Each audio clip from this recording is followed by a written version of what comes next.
What's up, all my movie loving maniacs? It's your boy Bankful B of the Lassiter Factor, and today I'm going to talk about Lilo and Stitch, which was also released in theaters over the weekend, and I took my mother and sister to go see it, so let's review. So, Lilo and Stitch is a remake of the original animated movie from 2002, in which this little alien ball of chaos comes to Earth, lands in Hawaii, comes across an awkward little girl named Lilo. They form a friendship, and the Alien Federation is after Stitch. Now, of course, I've seen the original animated film from 2002. It's one of my favorite Disney films of all time. I did do a review of this back in 2022 for its 20th anniversary. Check it out. But when I heard that they made a live action version of this, of course, I immediately just shook my head because it's like, okay, we're continuing these live action remakes that really don't hold a candle to the original film. Plus, this is a remake of a Disney film that is barely 20 years old. Like, I get making a remake of, like, The Lion King, Little Mermaid, Beauty and the Beast, Aladdin. Those movies came out so long ago, I may not have liked it, but I get it. Whereas with this, even though enough time has passed, enough for people to have nostalgia for it, myself included, I still, well, at least for me, it just feels like time still hasn't been long enough for this movie to justify a remake. But of course, Disney wanted to make a remake of this because this movie was very profitable for Disney back in the day, and Stitch is one of their most marketable characters. Just by the trailers alone, I remember how he would infiltrate other Disney movies and basically take it over for him. He stole Princess Jasmine from Aladdin. And they definitely doubled down for the marketing of Stitch for this movie. But anyways, enough of all that. How did I feel about this movie? I mean, I thought it was okay. I still feel like it didn't really do anything to justify its existence, but at the same time, I do feel like it's one of the more inoffensive live action remakes. And what I mean by that, it's one of the live action remakes that doesn't really do anything to piss you off, but at the same time, it doesn't really do anything to justify why this movie was made. And to the movie's credit, they did make some changes that will either make or break this movie for you. Some of them, I was actually fine with them. Some of them, I just kind of wasn't.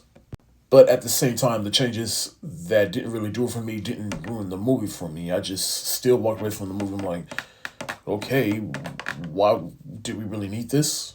But as for the characters, I mean, as for the heart of this story, which is Lilo and Stitch, starting with Stitch first, I mean, it was fun seeing him in different contexts that were different from the original, and just seeing him be that lovable ball of chaos, terrorizing everything. But it did get to a point where I just felt like, all right, can we put this thing down, please? I did feel like they did capture the friendship between Stitch and Lilo, of course. And the little girl that plays Lilo, I thought she did an excellent job. This little girl does have a bright future ahead of her. She did play that childlike innocence of Lilo, but at the same time, that awkwardness and just outcast among all the other kids part of Lilo. I did like some of the changes they made to Nani, but at the same time, it kind of deviates from what made the original animated movie so timeless. And with the changes they made here is that she wants to be a marine biologist. She was about to go to school, but of course we all know tragedy happened within her family, and so she has to stay with Lilo. And they put a little bit more emphasis on her basically like trying to go to school. And I know some people will have an issue with that, but I also like this because, like, while I appreciate the message they were going for in the original, but I also like seeing the other side of that coin. Like, yes, life happens and you have to be the parent to your sibling, but at the same time, if you have a good community, if she has a good village, that will allow you to go off and not have to carry this burden. Cobra Bubbles is played by Courtney B. Vance, and I swear they should have went with Ving Rhames, who was the original voice actor for this movie. I mean, he already looks like the character, but hey, whatever. But Courtney B. Vance, he did fine, but he is not Cobra Bubbles, the social worker. He is Cobra Bubbles, who is part of the CIA, and he does play almost the same role that he played in the original film. But honestly, the way this movie set up, they could have had this character out, and the movie would be no different. The social worker that is in this movie is Tia Carrera, who is the original voice actress for Nani in the original animated movie. Now, this is a change I actually didn't mind, and it makes her less of an obstacle. But at the same time, the whole reason why Cobra Bubbles worked in the original animated movie is because he was an obstacle for Nani and Lilo to get over. Y'all heard right.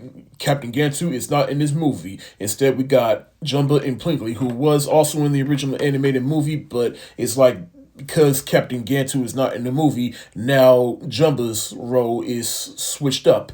And I'm not gonna spoil, but you'll see what I mean when you if and when you see the movie. Plus, they watching the live action, it just looks creepy. Hence why they just had him as human form the entire time. And of course, Jumpin' Plicky is played by Zach Galifianakis and Billy Magnuson.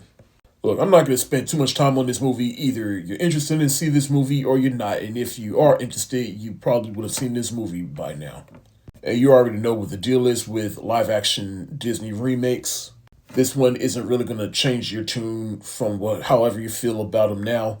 And even though I still feel like this movie didn't do anything to justify its existence, I do feel like it was one of the more inoffensive live action Disney remakes. It doesn't really do anything to piss you off or do anything to basically deviate away from the original or shit on all the things that made the original so great. It's just there. You know, you watch it and then you're like, all right, that was fun. Next. I'm going to give Lilo and Stitch 2025 the shoulder shrug emoji. That's just where I am with it. I didn't think it was awful, but just... But that's it for today. Have you seen Lilo and Stitch yourself? If so, let me know what you think in the comment section below. This is your boy Bang for B of the Lassiter Factor. Stay safe, wash your hands, peace.